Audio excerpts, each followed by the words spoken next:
our last Federalist Society lunch talk of the year. My name is Matthew Kennedy. I'm an incoming programming director with the Federalist Society, and today I'm very excited to introduce Judge Crouse from the United States District Court for the District of Kansas.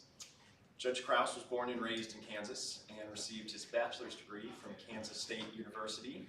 He then attended the University of Kansas for law school, where he was an articles editor on the Kansas Law Review and graduated Order of the Coif. Following law school, Judge Crouse clerked on the United States District Court for the District of Kansas, and then clerked for Judge Mary Beck Briscoe on the United States Court of Appeals for the 10th Circuit. After clerking, Judge Crouse worked in private practice for about 15 years at Shook, Hardy & Bacon, Bremner & Wise, and also Folston Siefkin, where he was a partner. In 2018, Judge Crouse was chosen to be the Solicitor General of the great state of Kansas, where he argued and won not just one, but 2 cases in front of the Supreme Court of the United States. In late 2020, Judge Crouse was nominated by President Trump to serve on the District Court for the District of Kansas and was confirmed in late 2020, bringing him full circle back to where he began his legal career. So with that, please join me in welcoming Judge Crouse.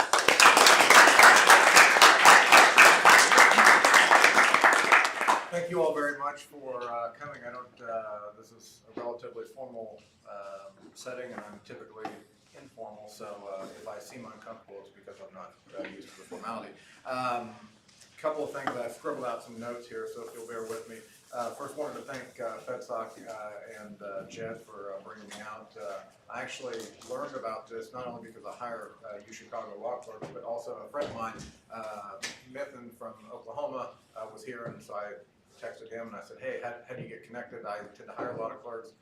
So thank you very much, FedSoc and the good folks here at UChicago. I mentioned law clerks. I brought one with me, one of your former colleagues, Sean Beecroft. He's kind of my Sherpa today. Ricardo is coming with me. Alec, there he is. Kansan, maybe the only Kansan that you all have among you, so that's good.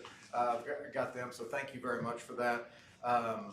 And you know, kind of the idea of why I wanted to come here is because I've been, as you probably will hear in a little bit, just blown away with the talent and the skill, the poise and maturity of UChicago law students. And it all kind of starts back with, if you'll allow me, a little bit of history lesson, maybe Dwight Carswell, who graduated, I think he told me in 2011.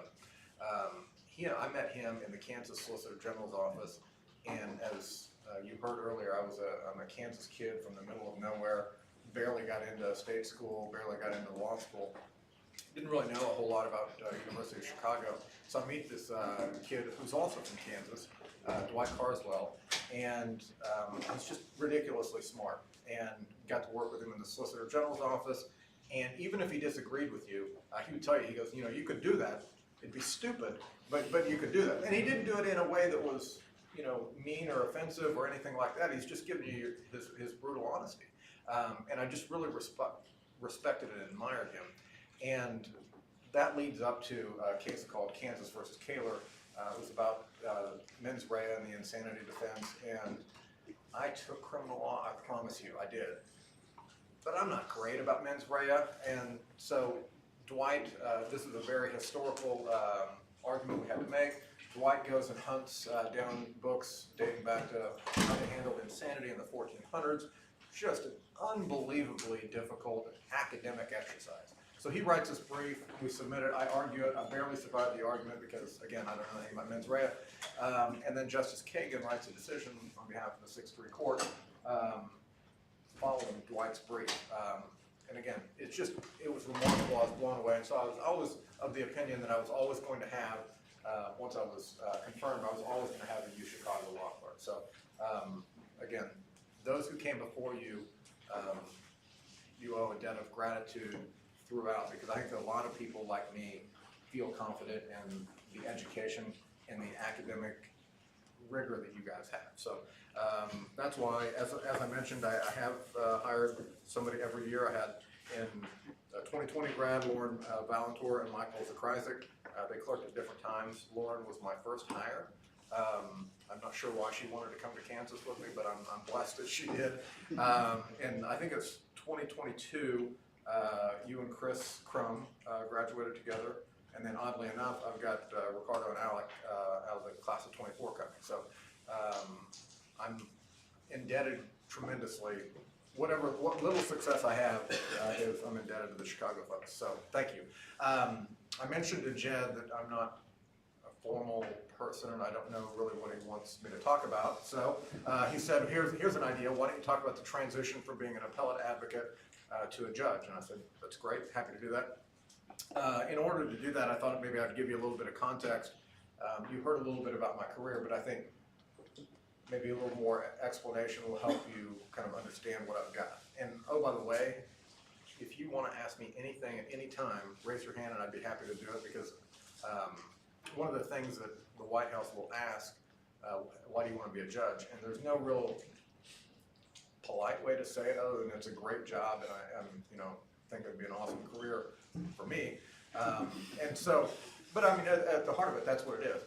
And so it really caused me to be introspective as to why I wanted it. And I look back to my career and I wouldn't be where I was if I hadn't been a law clerk. And not only a law clerk, but a law clerk for judges that took time to be a mentor to me. So I was like, hey, listen, I've calculated that over the course of my career, I'll probably have about 60-ish law clerks.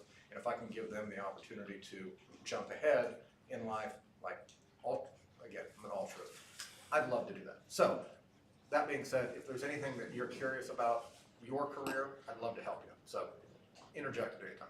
Anyway, so I mentioned I clerked a couple times. So I'm a Kansas kid, love Kansas, and I kind of built my career on being a dude in Kansas, right?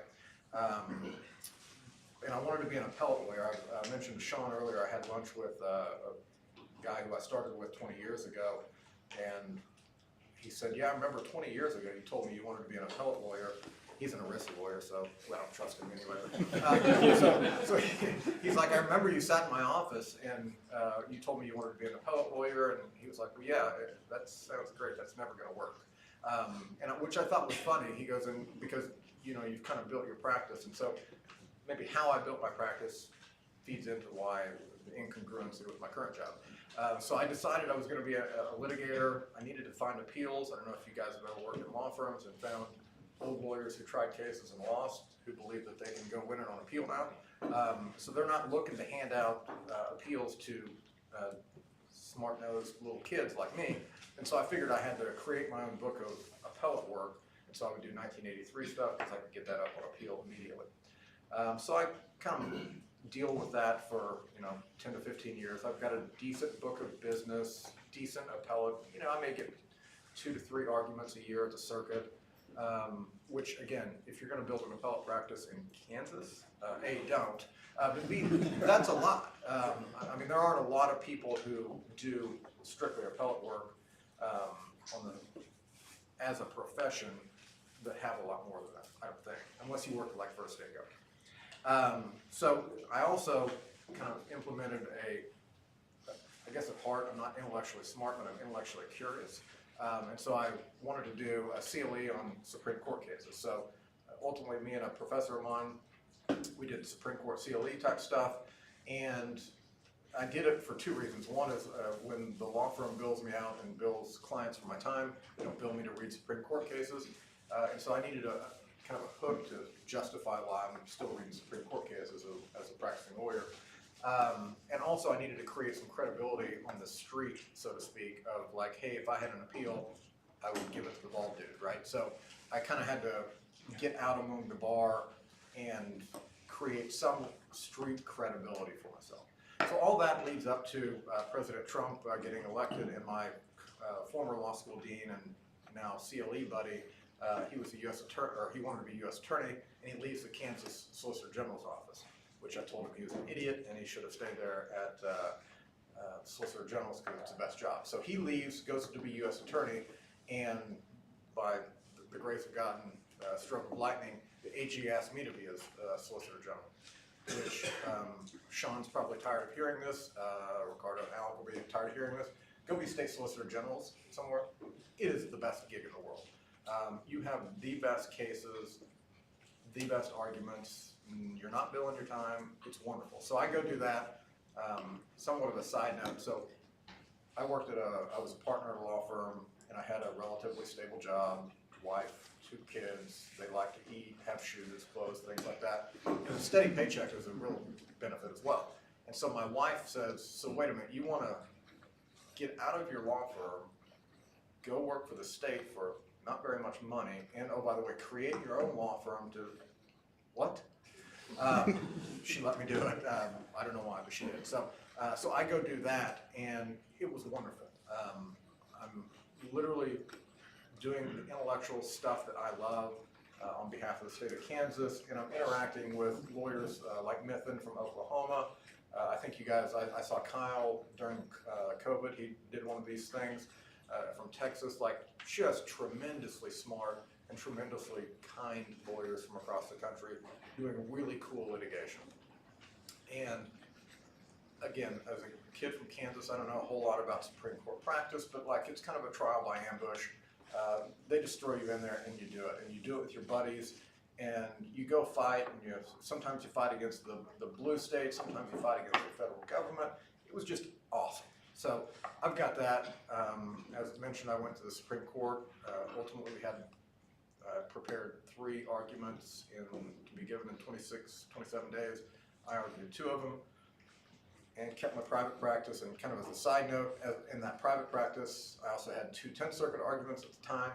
And so like that's a lot of work going on, and COVID hit, and randomly after that happened, I was like trying to decompress and catch my breath. And then the phone rang and said, do you want to be a trial judge? Yeah, I guess. So so now that's kind of like what I'm appellate advocate guy. I finally built the career that I told this kid 20 years ago that I was going to build. Now how do you transition to that? And so that's, I guess, what I'm here to talk about. So how does that happen? Or how did it happen to me, and how did it go? The worst part about my job is, what I found out later, is if you get confirmed, your name stops being Toby and you become Judge Crouse, and that is practically the extent of the training. They throw you off the back of the boat and expect you to swim. And so that was, and better people probably would have prepared a little more. I was a civil guy, and so they would have prepared and like read the rules of criminal procedure, talked to criminal lawyers, but I thought it was somewhat presumptuous of me because of the confirmation process, especially when I came up through it. Senator McConnell brilliantly said he was going to leave no opening unfilled, which was great, but at the same time I had the corona hit, Justice Ginsburg died, there was a budget deal, the president in the office lost the election, and everything else was just a mess. So to be presumptuous and think that I was going to get confirmed was a lot. So I didn't prepare at all. I just assumed, in fact, I was, up until the very end, I was preparing not to be a judge. I'm like, what am I going to do? I've got to get out of the state SG's world. My wife wants me to have a real paycheck. So, kind of what does that look like? And then randomly, after the election, I got a call like, hey, I'm on the floor of the Senate, your cloture vote's happening today. Great, what's that mean? I knew what it meant, but like, so it happened, and then they said, well, we don't know if you're ever gonna get an actual vote, we just got cloture. Great, that's not great at all. So then they call me later that afternoon and say, oh, by the way, your floor vote's tonight. So I raced home, and the votes happened. My wife, I love her. She's so sweet. She's like watching C-SPAN with those little check marks, like counting, like you're counting the days in prison. Because the vote was really, really close. And so she's yelling at the Kansas senator, like, come on, go get the votes, So I wake up that day as Toby, and I wake up the next day as Judge Crouse, and that transition is one that I hadn't prepared for, and nor would I would have figured out. So here is what I've found. I think I have 5 things, so if you're counting down, you only have to endure 5 of these to hear. Kind of the things that I thought were interesting to me and maybe difficult challenges or things that I wouldn't have anticipated. The first thing is criminal work. I mentioned I'm a civil guy. I sit in Topeka, Kansas, state capital for those geography buffs out there. And most of my docket is criminal work. 70%-ish, I would guess, is nothing but criminal. And I mean drugs, guns, and some level of other types of stuff. And that is hard for a civil dude who lived in the rules of civil procedure. And I'm not being hyperbolic, but when I got to work the first day, I remembered that there were rules of criminal procedure, which was shocking. And so that was like, and again, like I took criminal procedure. I knew there were rules of criminal procedure, but I just didn't, you know, I was like, oh, yeah, right, I got to do this. And so I've got to, and that's, it's funny, but it's also like you don't know, like I know the rules of civil procedure, I know what they say, but I also know how they're applied and kind of what the expectations of the lawyers who deal with it are, right? I mean, there's a spoken English and then the kind of the slang English that we all know what everybody's saying. Same thing, like civil, I can do that, right? I can fall out of bed and I can figure that out. Put me on the 10th Circuit, I can figure that out. But what I can't figure out intuitively is the rules of criminal procedure. So that was crazy to deal with kind of how those rules work, what the lawyers expect, and you know, the other thing is just the people that you deal with.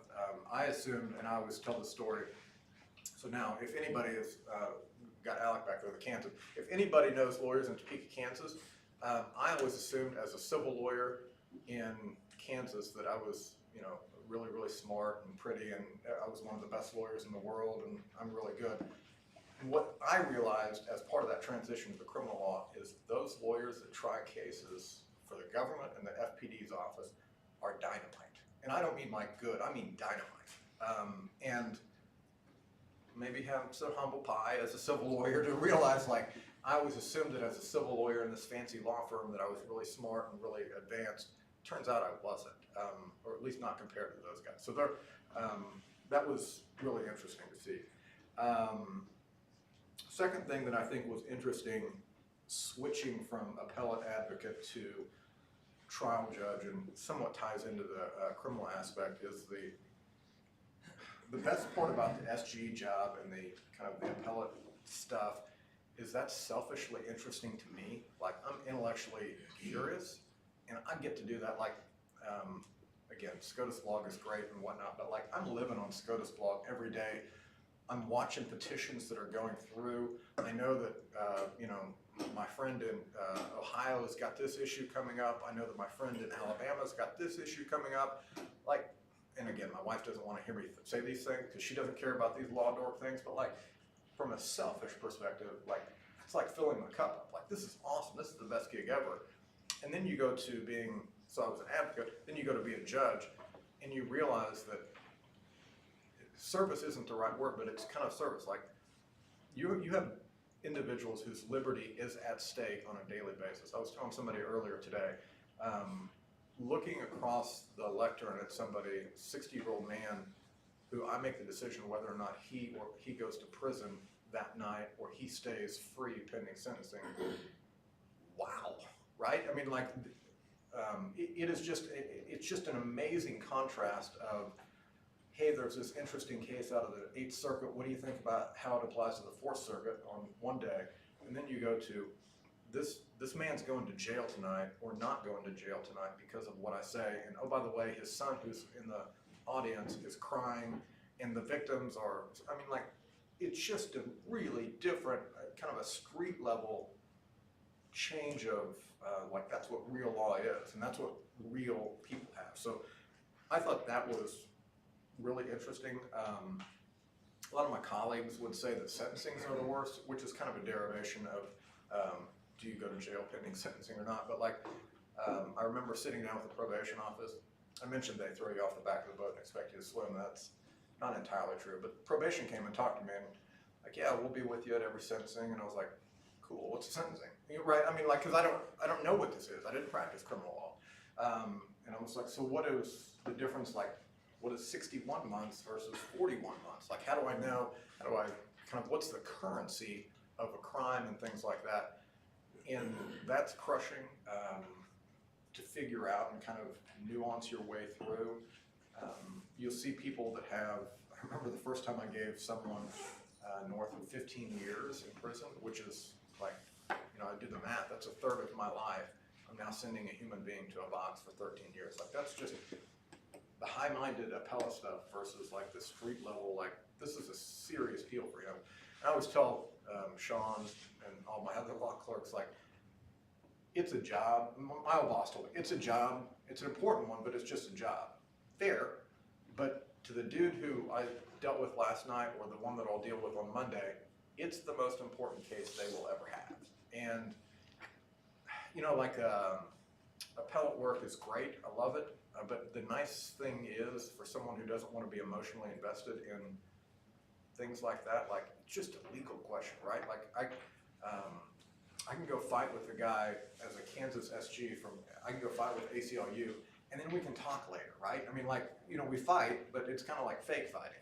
Whereas you go with these folks, it's the most important case that this person's going to have.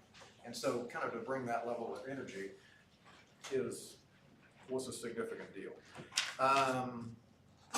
Third is law clerks. So I mentioned this, kind of my deal. But the way that I interact with my law clerks is just a blessing, but it's so different from what I did as a kind of an advocate and a litigant that you don't think. Like, the girl that I officed next to was like my sister. Like, you know, we experienced births, miscarriages, marriages, deaths, divorce. Like, you just have kind of a longitudinal relationship with your colleagues that is, you know, culturally significant. Like, hey, I always know that, like Tara and I, we office next to each other because we're always cold, right? So we had the thermostat. So like, you have these things, and then you go into the isolation of being a judge, and so you're just like, well, what's going on? So you naturally kind of, as a lawyer and a social person, you kind of naturally cleave, and that's why, except for Sean, so you kind of naturally cleave to your law clerks, and so you build that community. But it's just different because, like, I know he's only going to be there for a year, and then you have new colleagues. Whereas Tara, like, she'd been with me, she'd edited my briefs for like 8 years, right? So again, just kind of a transition, just an interesting one. What else do we have? Oh, here's one of my favorite sayings. We paint houses, the folks in Denver paint masterpieces. And when my colleague told me that, I was like, pretty clever, I'm gonna steal it, which I did. And so kind of what does that mean? It gets back to the appellate stuff again. Like, I used to think about great thoughts and, you know, what's the latest non-delegation doctrine case? And like, how does that really play? Well, do you see what the Fifth Circuit did? Well, that's really crazy. How do you think about that? It's great, and that was no knock on whatever circuit I just mentioned. But like, those of you paying attention at home, or clerking there. So it's great to pay attention to that, but really what I do is on a daily basis, like, I'm not thinking about non-delegation doctrine or any of these things. I'm thinking about when's this next trial going to come up? How am I going to schedule a suppression? This guy's asking for 60 days. What's really going on? You know, how do I manage a criminal docket is just difficult. And I've got to make a call not based upon 3 weeks worth of kind of scholarship and research, but I've got to make a call like this. And oh, by the way, the lawyers were so busy, they didn't have time to brief it. They didn't really know that this issue was coming up. I asked a question, they sent me on something. So you kind of have to make, for lack of a better word, a gunslinger call, and you just don't have that quiet contemplation. So again, I paint houses, and there are 6 more to paint today.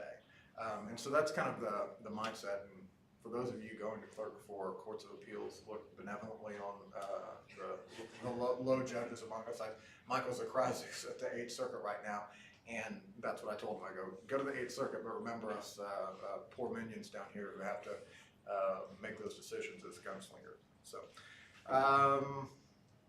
what else do we have? I guess the last thing is kind of personal and how it affects me as a human being. I love lawyers and I love people. And it's just weird being a judge. Like, you always hear, like, judges are, you know, they're black robe syndrome, blah, blah, blah. Yeah, it exists. And, like, I used to go to the 10th Circuit conferences as a lawyer, and I loved them. because I can drink all night long and I can hang with my people. And again, I was just like, hey, Toby, good to see you again. That's awesome. And because when people leave, like, that's just Toby, right? Like, he's fun to hang out with. I'll see him in 2 years. Now, like, I'm Judge Crouse. And so, like, my instincts are to go out and hang out with people and have fun, but I'm always Judge Crouse to some extent. So it's a weird, personally, it's a weird dynamic to be. Fortunately, my wife and kids do not share in that judge syndrome, so they don't look at me as Judge Crouse. They look at me as somebody who they yell at and whatnot. So I think that is weird. And then the isolation from lawyers. My best days are on Wednesdays. It's docket day. And again, docket day is just on the good ones. It's as crazy as it sounds because there will be like 20 people on a case and we're just managing 20 people and I've got lawyers, I've got clients. It's awesome because it's, you know, it's like this room. It's got energy in it. It's like human beings. And so, again, for those of you clerking for the Court of Appeals, we won't have that. But like for that, it's great. But at the same time, like I love my prosecutors and my FPDs. Like I like to know their lives. I like to know their kids. But like there's also kind of an awkward, like I want to be friends with them, but like I've got a job to do, they've got a job to do. I don't want them thinking they're overly familiar with me or me thinking I'm overly familiar with them. So it's just an awkward scenario. So you kind of then hang out with other judges, which again means that I get to hang out with other law clerks because they're entertaining. So I think that's probably the thing. Wrapping up, the transition was in all kind of stark and not entirely smooth, and I don't know, I'd be curious to know what other folks do. I mean, I think some people are assuming they're gonna get confirmed. I got confirmed in 6 months, which is relatively quick in the confirmation process, but it felt horrific. I didn't know anything and I didn't think about that. I was lucky that I got to leave what I thought was the best job ever, the SG job. Again, plug for your state SGs. Into another one. It's a different job, but both equally good. And I guess kind of the reason why I'm here and kind of the carry off for you is that my motivation ceases to be about kind of the cool legal issues and more in how to provide springboards to folks like Sean, Ricardo, and Alec. So that's kind of who I am and what I see or kind of how my life has transitioned. So Jed, I don't know if I hit your mark as to what you wanted. That's what I've got. So anyway, with that, I don't know what my time is. But I will answer anything and don't be nervous about asking. Yes, we have a bit of time.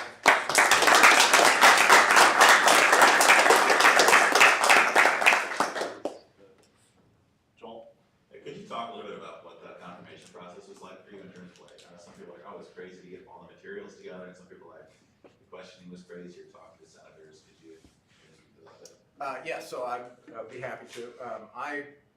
My judge, Judge Plott, when he went, it was in the Bush 1 era, and so like he always told the story about he had 4 boys, his wife always wanted a girl, and his younger boy had really long hair, and so he took his family out to the confirmation hearing, and in those days it was relatively polite, and one of the senators was like, oh, how old's your daughter? And so like, you know, so like he told the story, and I was always like, well, that'd be cool if I ever got confirmed, like I'd like to have my family, my mom and dad, my grandma. I thought that'd be awesome. Fast forward from 92 to 2020, and it's not exactly the sweet kind of things. And then you throw in Rona, where they shut everything down. So I actually was in my office, and I did my confirmation hearing by way of Zoom. And as you can tell, I'm not pretty in person, and I'm certainly not pretty across the webcam. And so it was really awkward, and like the stuff, like I got a call, like, hey, do you want to do this? Yeah, let's go out to the White House. So I got the White House stuff, and I always tell the story, I was in the hotel room the night the Asian markets crashed, right before the world shut down. I don't know if anybody, I'm a CNBC guy, so I'm watching CNBC like a dork on Sunday night, and the Asian markets are just tanking. And I was like, uh-oh, this ain't good for my nomination. I could care less about the finances, but like, I was like, this is not gonna go well.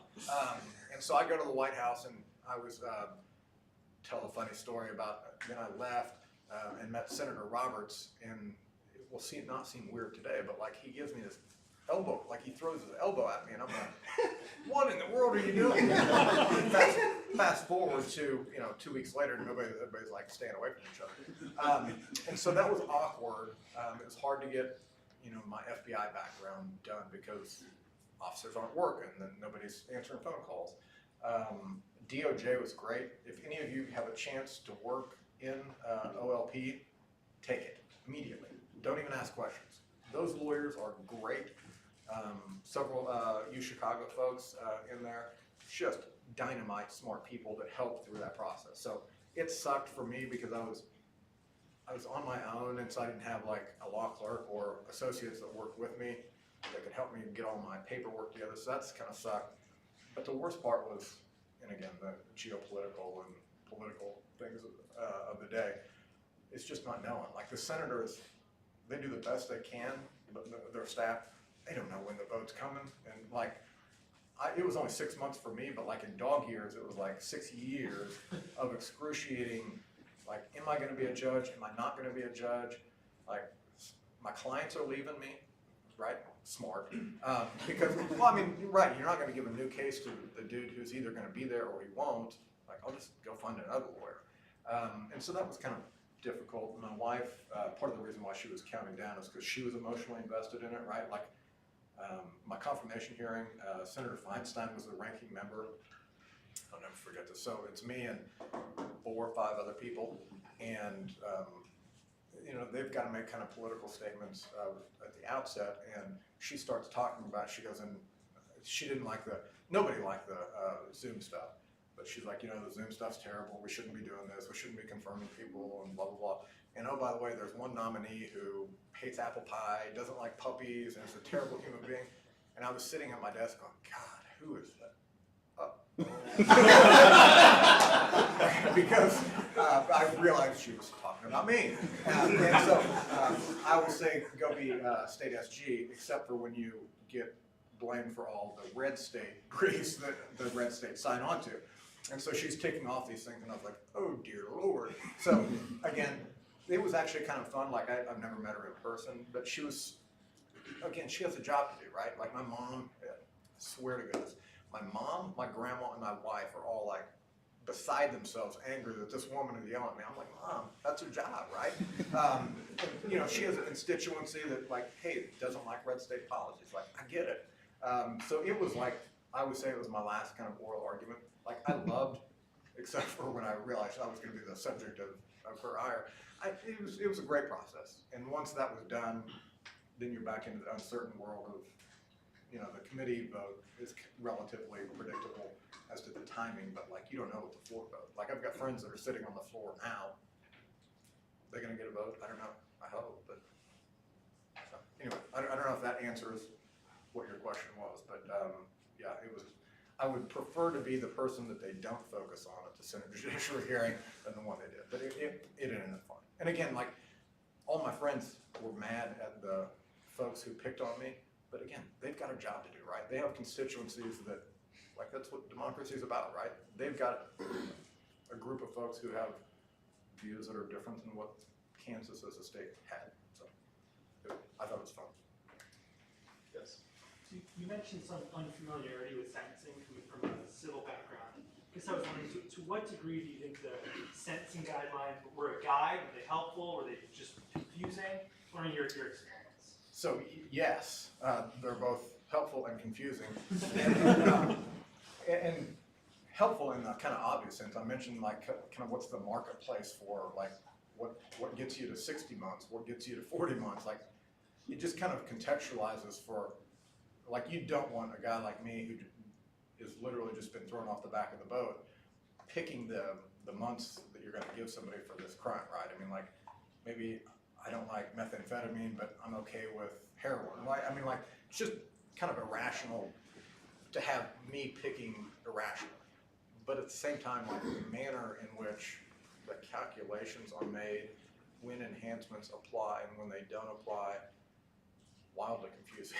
And so, as a benefit, in Topeka at least, our probation office is dynamite. And so these are typically not lawyers, but they're folks that are better lawyers on the sentencing guidelines and how they apply than I could ever be. And so I find comfort in it, and and again, part of this is kind of the marketplace of the criminal bar in Kansas, at least, and I think it's different. Everybody assumes that the bottom end of the guideline is what the district court judge is going to give, and so you have. I thought it was interesting.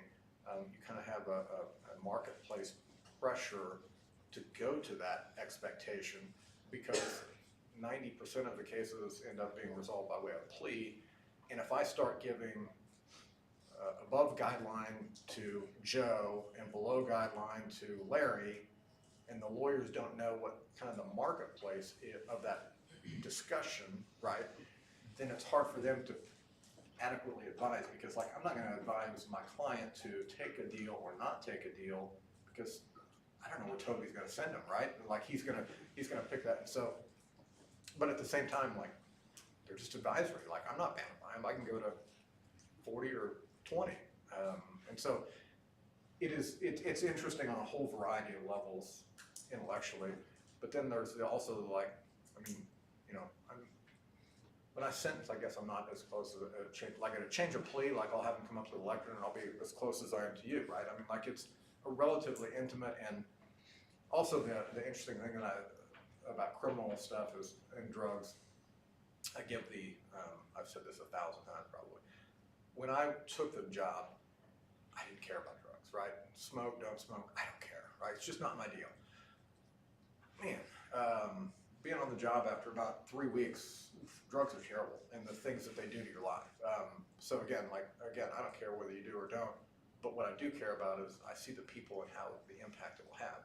And so I will see kind of on a longitude of the criminal process when you're smacked out and you get arrested. I don't see you for a change of plea for a while, and you're relatively clean at that time. And by the time of sentencing, you're even cleaner, and you kind of have time to reflect and like, so I'm 52 years old, I haven't had a job, this sucks. And so you see kind of that process.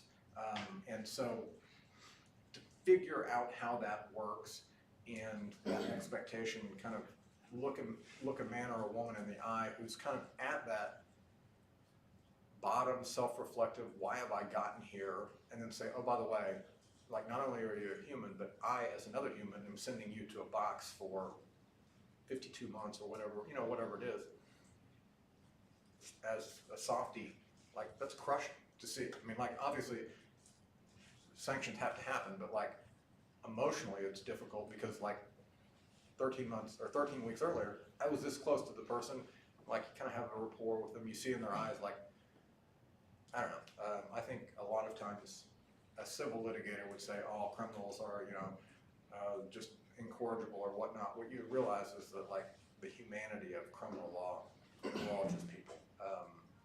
I was telling a guy that my daughter plays basketball with his, I was telling him, I'm like, it's a dude, like I sentenced a dude who had previously killed someone to, I don't remember how much I sentenced him, but like, he could have been sitting next to me at a basketball game, right? Like we could have been traveling together, like just the humanity of that. And so that's why sentencing guidelines to some extent help kind of remove that emotional connection to people, I guess. It's probably how I'd answer it.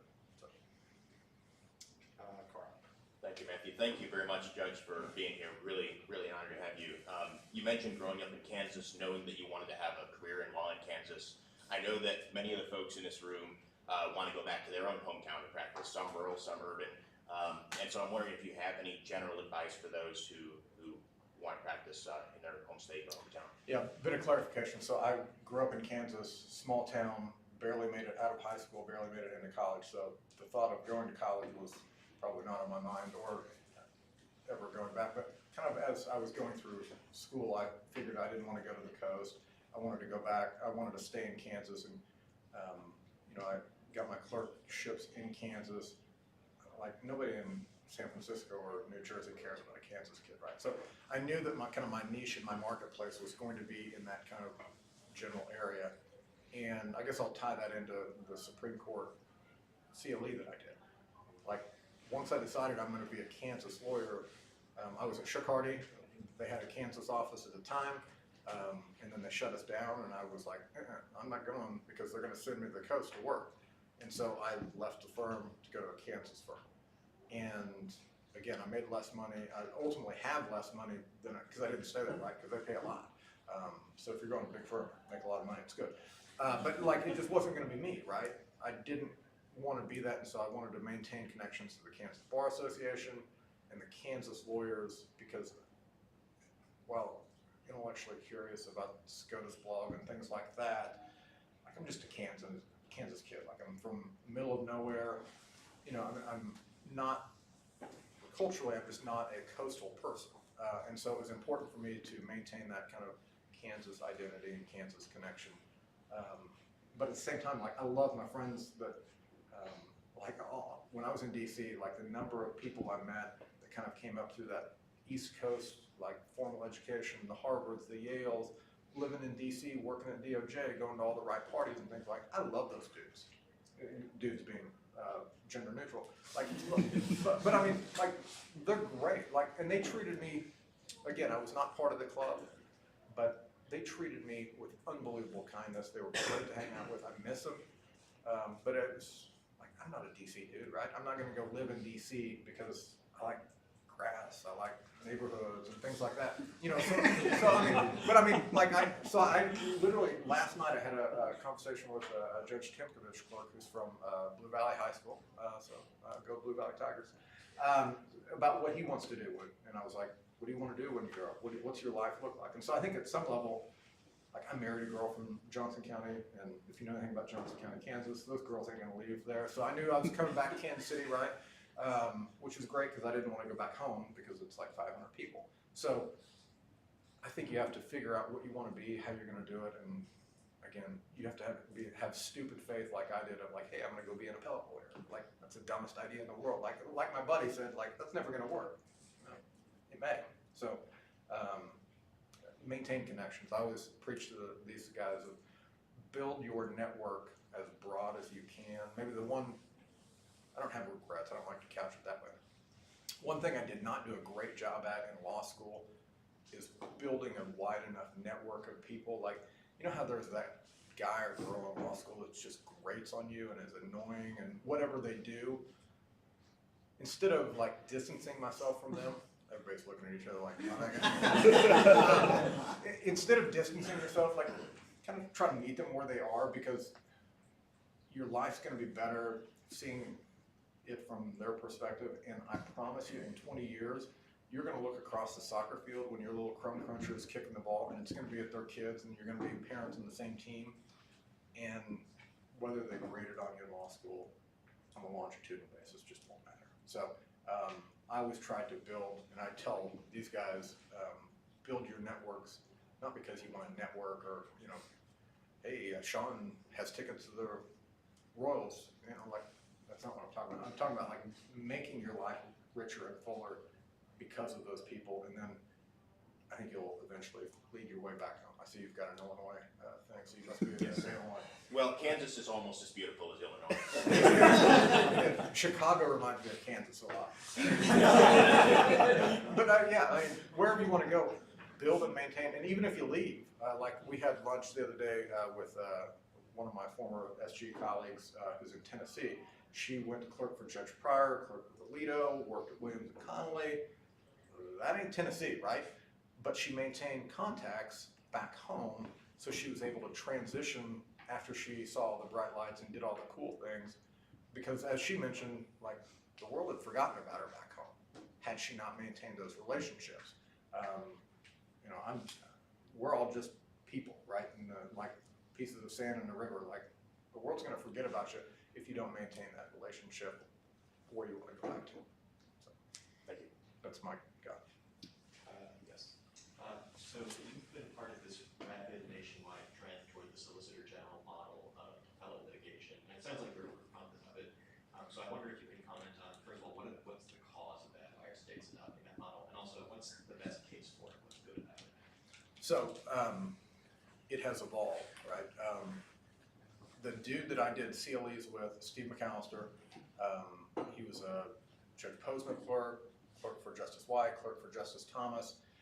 He he was maybe like the third, don't quote me on this, but like the third person who was an SG. I think Judge Sutton in Ohio was like one of the kind of at the forefront of that SG world when it was kind of just an idea. A guy named Dan Schweitzer at NAG was also part of this kind of idea of doing so. And the model was based upon the U.S. Solicitor's Office. It's like just wildly crazy smart, really good lawyers who always advocate the most complex cases in a variety of fields, right? The most general of generalists at such a high level with unflinching fidelity to the law. Like, listen, this may hurt us, but I'm gonna tell you here's what the law is, and we think why you should go this way. Like, yeah, I know what the law says. Like that, and I would tell you as an advocate, always do that because you have greater credibility. So the concept was to bring that model to the states because as somebody who came up in law school during kind of the Federalism 5 era of like the burgeoning states' rights, just as powerful as 51 experiments, as Judge Sutton would say, like you need somebody to advocate on behalf of the states, just like you do the federal government. And oh, by the way, they have really cool cases, so that's why you bring those folks in. So that's kind of how it started, and then a couple of things I think have morphed. One of them is, unbeknownst to me, it became kind of a feeding ground for federal judges. Certainly during the Trump administration, I was a beneficiary. Thank you. Of that, right? It worked out great for me. So I think that has a natural reaction of folks that like, oh, well, because someone likes it, we don't like it, right? So it becomes kind of that tug and pull. But again, you've got, and I know the folks that help identify individuals, they believe that selecting from that group of intellectual heavyweights, well, me excluded, but like most of the, like, is a good idea to get talented folks. And then, they're also kind of tied into the political apparatus of state attorney generals, which are pre-governors, right, or pre-presidential candidates. So you've got politically hungry or active state executives that realize they've got this intellectual horsepower and they can jump on more national ideals. And this is red state, blue states. Like I was during the red state administration, so all my blue friends got the cool, like they always got to go sue the state or the federal government. Just awesome stuff. And so when the politically active folks kind of figured out that they've got a Ferrari in the garage, well, they want to go drive a lot. And so they start doing more and more things that may be less, hey, the law is this, but we think you should go there, as opposed to, it kind of becomes issue litigation, which, again, if you're doing it for red or blue states, best gig ever, because like nobody gets to argue those types of cases. Is it being overused? Maybe. I don't know. Some would say that probably, but still, in private practice, you're going to be looking at documents and arguing over what the semicolon meant in that one contract that means $1 billion to somebody, not you. In the SG world, you're going to be arguing over pick a cool topic of the day and the cool legal kind of forefront of all these doctrines that somebody will be arguing about in 20 years in a casebook. And so I can see the pros and cons of it. The US SG's office has I think has consistently stayed out of those. I mean, they get drug into them, right? But they don't go actively seeking those types of cases for the most part. When I first got on the bench, I remember one of the many Texas cases that they had, like they had the Texas that sued the federal government, and like I knew people on both sides of the V, and like I was just so envious of them because like I didn't like just let me go to one side and I don't care, like because the issues are so cool. For somebody like me, it was a great gig, but I could see how it would rub others a little bit. All right, I think we have time for 2 more questions, and then Sam's gonna have some closing remarks. Courtney. Yeah, thanks for speaking. I was just curious if you found it difficult to move from like being an advocate where you know what outcome you want to reach, and you're just kind of like backfilling to being a judge where you like actually have to figure that out and the answer is less clear. Yeah, it's probably the worst part of it. again, my colleague that kind of conned me into doing this, like we always would say, like, you know, like, that'd be terrible. Like we show up to court, and we tell you where we want to go. You got to figure out whether you're going to get there or not. Like, we're done. We're going to the next case. Whereas now I'm in the shoes of it's my problem. And so, and I know that you're a great lawyer and probably have well-reasoned ideas, but I'm not entirely sure you're right. And I'm not entirely sure that you've thought about all of the other ramifications and the other doctrines that would come into play. You know, by the way, maybe you've got an adversary who isn't as smart as you, that isn't pushing you as hard as you are, and hasn't thought of the other flip sides. And so, like, it's really hard. I was gonna say it sucks. It doesn't suck, but it's like significant responsibility. Like, I know my client wants me to get to there, so my job isn't to figure out whether that's a good idea or a bad idea. I'm getting to there, and so I can reason backwards. Whereas in my current job, like, I've got to figure out what the right answer is, and I think that's a harder issue than what to do there. So, which is why it's helpful to have really good law clerks who are intellectually curious, because again, you will see unintentionally always, but not necessarily the fault of lawyers.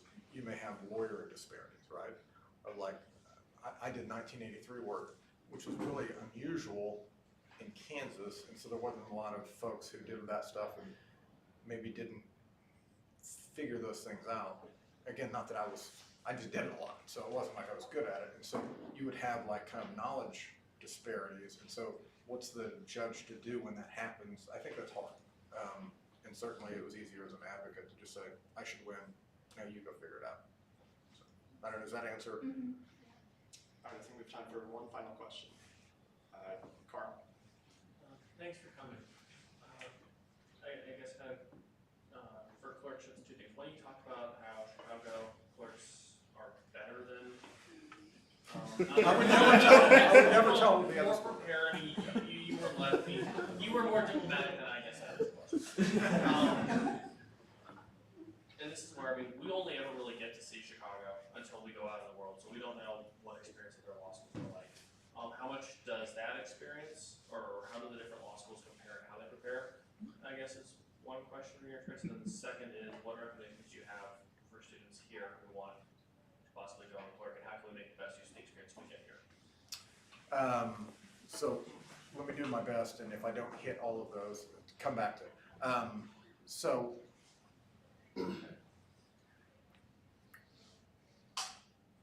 I went to KU, and while it's not Kansas State, which is the best university in the state of Kansas, it's okay.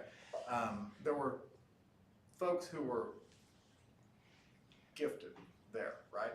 And so I was the second best looking judge named Toby in the United States, Toby Hayden's, on the Fourth Circuit. So he was in Virginia when I was in Kansas. And so we were talking, he taught at Virginia, and he explained it as a teacher to me. He thought that your various law schools, your top one to however many, relatively speaking, could all kind of interchange at all the other schools. But what you find differently is from that point lower, that's where the fall off really happens. And so I guess what I've been blessed with is wherever, I don't know where Sean fell in I'm not gonna put him on the spot, but I don't know where he fell in the kind of the ranking system. But the nice thing, and why I find benefit in Chicago, is that the fall off doesn't really, I don't notice it. And so to the extent I've not got the top of the class, I can't imagine what they'd be like, because what I've got is really good. And so like I think that has an aspect to it, right, of like whatever your school's ranking is good. KU's, we were fine, and I was average at best. But, you know, so that's fine. So you've got kind of the legal credentials, but what I think is maybe more valuable, and what maybe gets to another part of your question, is even though I'm a KU grad and I couldn't even sweep the floors here, like I had like an intellectual curiosity and not a chip on my shoulder, but kind of a chip on my shoulder about like I was gonna work harder than you. And this somewhat ties into the DC Dwight Carswell thing. I always thought, like, my mom told me I was really smart and I was really good and I believed her. And I was like, I'm just as good as you, right? And then I went to see how Dwight's brain worked and those folks that went to Harvard, how their brains work. And I was like, well, mama lied to me, right? And so, like, that's what I value, is that I find that there are folks whose brains work so much better than mine. But then you've got to also marry it kind of with the kind of the internal motor too, right? I mean, there's an intellectual aspect, but there's also kind of a pride and an intellectual curiosity.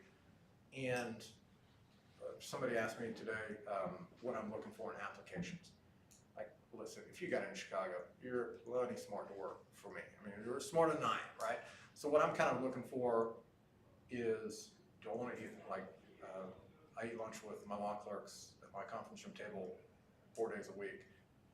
Do I want to sit around and have lunch with you, right? I mean, like, there's that. And there's also, like, so you're smart. Are you going to be a hard worker? Or am I going to have to be like, where are you? Why aren't you putting out more effort? And why aren't you doing those things? So, like, that's kind of what once I get your resume, and if I'm interested in you, like, that's what I'm looking more for a fit. And so, I guess what I would tell you, if you are contemplating clerking, do it. And two is select the judge that you think is going to, selfishly, select the judge that you think is going to pour into you and help advocate for you. So I do something like a Zoom lunch with people across, that's why we had lunch with my friend from Tennessee. I got to meet a cool person and I wanted my law clerks to do it. And I don't do it just because I want to go have lunch with her on Zoom. I do it because I want my law clerks to meet her, and I want her to meet them, and I want their experience so that when they go out in the world, they've got a network of people that are built around. And again, I'm doing it selfishly, right? Like, it's kind of a marketing ploy for me.